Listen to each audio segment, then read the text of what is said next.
let's begin another main topic, individual and social perspective of reading. And we will see reading from narrow perspective. How narrow perspective actually lays emphasis on meeting the individual needs of the students, their wants, lacks, strengths, and weaknesses, or their strategies, their skills. Okay, so reading has is reading and language components. For example, reading is not easy to develop, as we have already discussed in previous modules, that it's a long and difficult journey.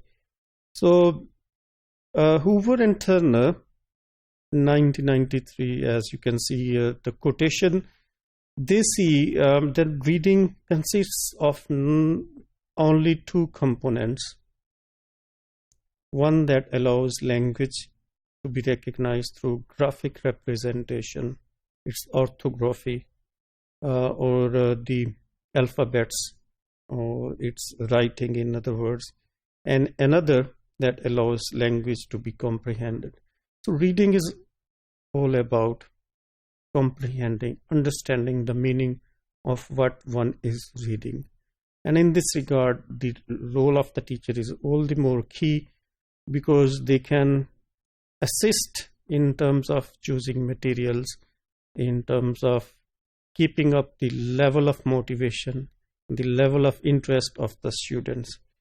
So the relationship between reading and its components is all the more key and important. So the narrow perspective actually sees reading as a linguistic skill.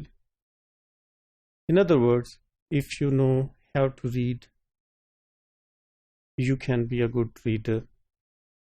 And if you have the linguistic competence, for example, the lexical knowledge, if you know the vocabulary, if you know the grammatical complexities and their involvement, so you can become a good reader. And it also sees, the narrow perspective sees language in terms of syntax and lexis and their contribution to meaning making.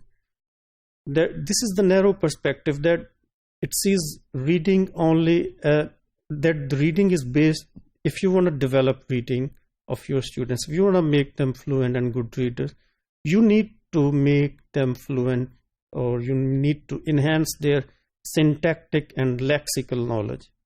This is what is restricted. The narrow perspective doesn't look at the sociocultural demands of reading.